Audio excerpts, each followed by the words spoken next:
Alright guys, TacticalRab back again today. Hope you're all doing well and enjoying your day so far. And with Illy back in the OpTic Texas starting lineup, it's the final push for them towards Major 4 and the World Championship, and Rambo Ray giving no chances at all for Scump to have a day off, despite the fact, of course, it was his birthday yesterday. But speaking of coaches, the other coaches in the league as well, giving their perspective on the current power rankings within the teams. OpTic still sitting pretty, despite a difficult week one. Very much intrigued to your thoughts in the comment section below. Hit the like button if you enjoy. Subscribe if you're new as always. I would greatly appreciate it. Really upset the channel. Thank you very much indeed for doing that one. Plenty to dive into today. Loads of drama actually as well. Firstly, wanted to mention this because last night we talked about the FaZe logo that looked remarkably similar. I did notice one difference here, like the fact that I'm sure some of you guys mentioned this in the comments, that the F here, like there's a greater gap between the two lines of the F than there is on the FaZe logo, but practically it's the same logo. Now, even subliners were kind of throwing a jab at this, and they say, you know, corporate needs to find the difference between this logo. If you guys missed yesterday's video, this is a logo of a company called Alpha Forward Lifestyle or something that was founded a couple of years before Atlanta FaZe. So there were definitely some questions raised about this, and even, you know, subliners say this one,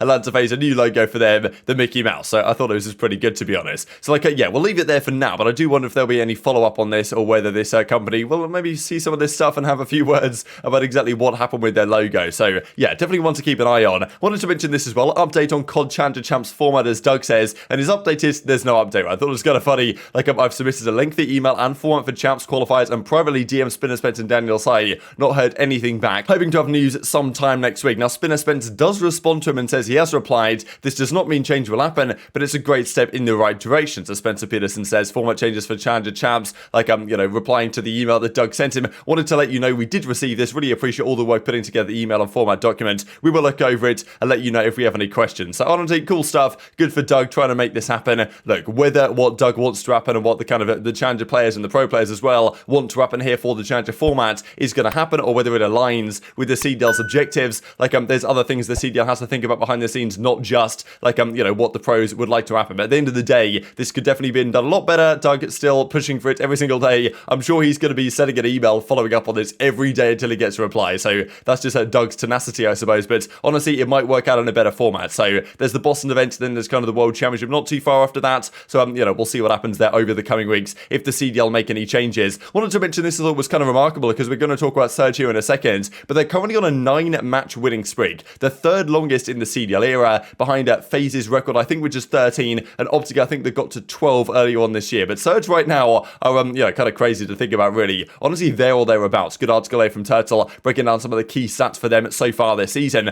But more drama, honestly, on the Challenger side, because this other was incredible. We looked at yesterday that Scrappy, Hicksy, Vickle, and Mohawk, of course, won yet again as the Toronto Ultra Academy North America, the Elite Stage 4, $50,000 in the bank between the team, and the very next day, Mohawk gets dropped from the team. Free agent main Alpha Boss, so kind of incredible. Like, this guy was a demon last year in Cold War. This year, I'm not sure it's quite his game so much, but I'm still obviously a solid player, still won an awful lot with that team, but they thought they can upgrade. It's kind of incredible to think about, really. You win an event, and then the next thing you know, you're going to drop your, you know, one of your players on the team who's been there pretty much since the inception of the year at the very least, and then you're going to say, okay, going into this Boston event in a couple of weekends' time, and also the World Championship, they're going to try and have a different squad. They are bringing in, interestingly enough, Assault to their lineup. Of course, you know, World Championship winning MVP on Evil Geniuses back in 2018, right? So crazy the amount of, you know, talent and heritage there is in the Challenger side right now. But yeah, Mohawk got dropped by the Academy. I'm guessing, like, this was prepared before the event, right? They were thinking going into it, they're like, yeah, we want to get rid of Mohawk, whether it's like internal beef, I imagine that's maybe the case to a degree, or just some disagreements, or whatever the case might be, or they thought they could upgrade, I don't know. But they're winning everything right now. They're the #1 seed for the World Championship, and they're going to drop one of their players. It's kind of incredible how Challengers works in Call of Duty, right? And that leaves the Toronto Academy North America with Assault, Scrappy, Hicksy, and Vickle, first seed NA. The second seed NA right now, which of course is relatively important in terms of, like, what will happen for the qualifier for the World Championship, this type of stuff. Who knows if the format's going to change, though, as we just saw what Doug said. Prolute, Mohawk, Capstone, and Exceed is now that squad. Dave Paddy now a free agent, right? So people are getting dropped all over the shop. It's classic Challengers drama, to be honest. And yeah, it's confirmed here by Ironblade Gaming that Prolute of kind of OpTic right now is going to be joining, replacing Assault and Dave Paddy on that squad, right? So Dave Paddy's gone, Assault's gone to the Academy North America, Prolute's into that team, and he's going to play with Exceed, Cap, and Mohawk for the rest of the year. So Mohawk, I guess, comes in place of Dave Paddy. So an interesting situation, to be honest, but yeah, once again, Prolute kind of saying, yes, he's back in Challengers, like, and that's going to kind of be how it is from now to the rest of the season, I imagine, for Prolute in that side of things. Makes sense, of course, right, because the OpTic guys obviously believe that Illy's going to be back and he should be good for the rest of the year. They're still going to keep Prolute around just in case anything goes wrong, but there's also been some talk from Rambo that he certainly expects Prolute to get a spot in the league next year, which also I think that generally on the balance of his performance. He certainly deserves. Like, even Rama has a few words to say for him in a second here, that he wasn't necessarily fully ready for that Pro League step up. There's still a lot to learn for him, but still he can be a valuable asset to a team, and hopefully OpTic don't need him for the rest of the year, obviously, but they've still got him there just in case it is required. In order to mention this as well, Exposed actually seems to be sponsoring Clayster's team for the Boston event, which I thought was kind of crazy. Intervision will be going as Team No Exposed for Boston. And on the subject of Clayster, they did play Los Angeles Thieves last night and got pretty much destroyed, or at least in the hard points. The controls, they lost map 5 every single round 5 every single time. I wonder if this is all defenses. It'd be pretty sad if it really was. That'd be such a painful thing to play,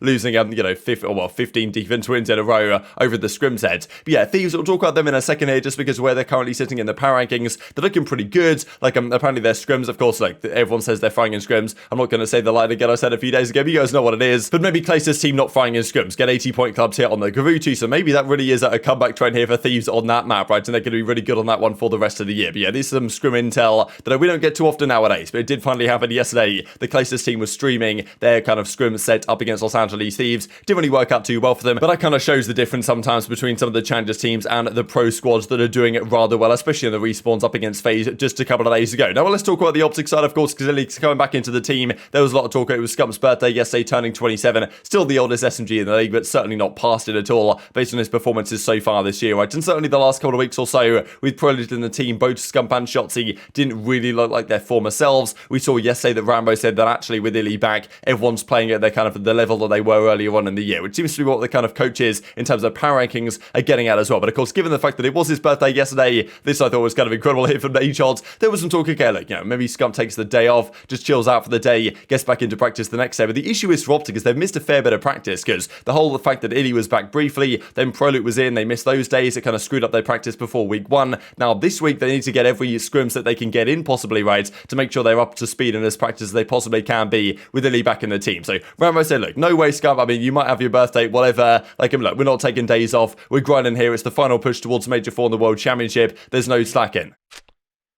Is said excuse from scrims today? Hell no. Hell nah. You think he's getting a day off for turning 27? Hell nah. Was I excused from matches on the first day of Major 1 for my birthday? Hell nah. Hell nah.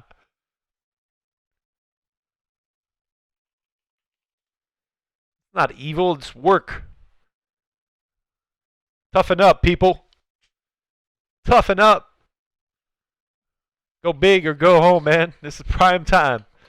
Which, of course, look, at the end of the day, most people don't just get to take the day off because it's their birthday. But, if in Scump's case, you'd have thought maybe because it's Scump, there could be some exceptions sometimes. Rambo's like, look, that's never going to happen. No, absolutely zero chance that we were taking any days off at this point. Yeah, it might be your birthday, but this is a crucial day of practice. I'm sure yesterday, the fact that they needed to get those 2 scrim sets in, that was also a bit of a concern when Illy was kind of out of the team initially. That, over time, the meta kind of changes a bit, right? I'm sure Illy is watching a lot of COD and still, playing what he can, but was trying to rest his thumb and all this type of stuff. But certainly over time, like a map like Berlin Control, for example, the way teams play it, the way teams attack certain points and objectives, like the routes they take and stuff, changed probably from when Illy was first playing the map to now how it's played today, right? So the additional practice definitely helps, because I'm sure Illy has to get up to speed a little bit with how the meta has kind of evolved and how the teams play these maps that, of course, bringing new strats to the table, this type of stuff. I'm sure it's relevant to a degree, and just getting back into the groove with the team is critical, because, of course, last week with Prolete, they looked very disjointed. It really felt like the sloppiest series that they've played in a very long period of time. And yes, they have Paris first up this week. Tomorrow, I believe they play them. Of course, we'll look at the matches tonight here in just a couple of seconds. But yeah, of course, it might not be so easy, right, given the fact that Paris, they want to play spoiler, they want to play upset, but they did get destroyed by Seattle Surge. If OpTic are on form, they should be able to do a similar thing to Paris, there's no doubt about it. But certainly there's going to be no reason in Rambo Ray's world right now where any of these guys are going to take any days off of practice, because, look, they've said all year pretty much, even after they won Major 1, they're like, okay, look, the goal is to win the World Championship here this season, and every single day at this point matters, because other teams right now are certainly ahead of them in a few different aspects. Now, of course, one of the things they're ahead of them in is the power rankings that, I'm pretty sure easyMac talks to all the coaches, gets them to put in their perspective on what the rankings are, tallies them up, and this is what you get. So these currently are the Major 4 qualifier rankings based on the present rosters. So all these are pretty interesting, right? So this isn't necessarily based on recent performances and placing. This is pretty much based on what the coaches feel is the case in practice, and also in the actual matches themselves, right? But I'm sure a lot of this is kind of based on what it's kind of like behind the scenes also. also the fact that Boston right now down here in 9th, London in 8th, Minnesota Rokkr in 7th, I thought was kind of interesting. Like, I think probably about right. I honestly really like this list.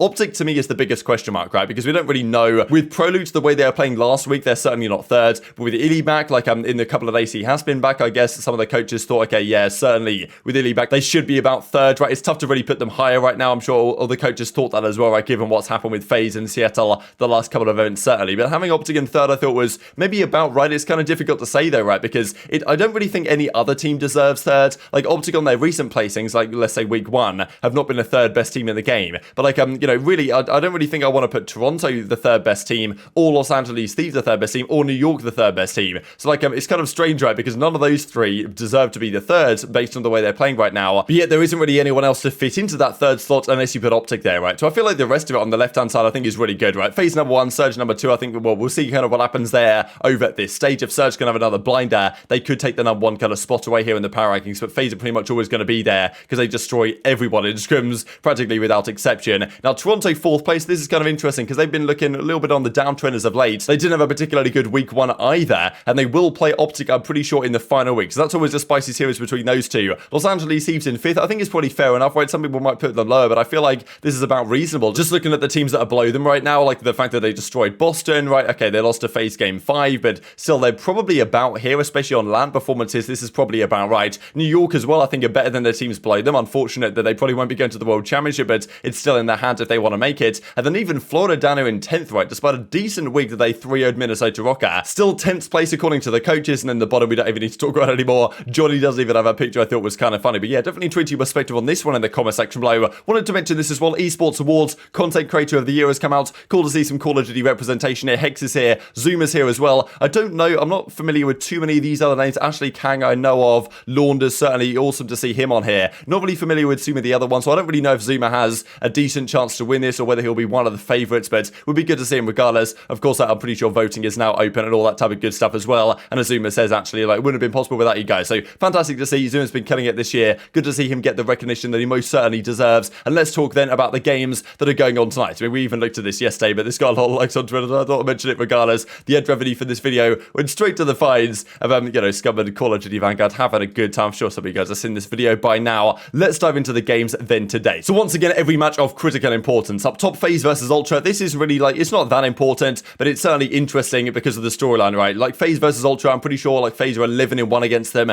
the last couple of years or so. They play each other so often, it seems, and usually it's a pretty banger series, but usually FaZe always come out on top. This could be the chance for Toronto to get their own back, but at CleanX last week had like a 0.75 in every single series he played. Wasn't good at all. Their respawns, their hardpoint did not look great. Then again, they FaZe just the other day lost 2 of their respawns to Los Angeles Thieves, and Ultra's Search and Destroy is certainly better than FaZe's. So I think it could be another banger series. Hoping for another game 5, but I can't really see past FaZe clutching up again because for whatever reason, they just have Ultra's number when it comes down to a clutch series. Then Rokkr versus Ravens. This is critical for Rokkr especially. They need every single 10 points they can get. I'm pretty sure London play this week both Rokkr and the Florida Mutineers. Both teams that need those victories. If London win one of those series and lose one, that could be critical in the race for the World Championship qualification. I actually think I want to take London to win this one. I'm not sure they'll be able to replicate their performance of last week, but still, I feel like it's a tight series that London might edge out 3-1 or something. This would be a massive body blow for Rokkr though if they do lose this one. And then Surge versus Boston Breach as well to close out the day. To me, Surge dominant favourites in this one. I do wonder if Boston would decide to ego chal them game 1 here on Bacage, and if they do, I don't think it'll work out too well for them, but it would be exciting to see regardless. But very much intrigued to your thoughts on all this stuff in the comment section below. Hope you guys enjoyed the video. If you did enjoy it, hit down the like button, tell us a YouTube gods, this is a good video, and it's like you should see it as well. And I've got the competitive Call of Duty community. Thank you for watching as always, take care of yourselves,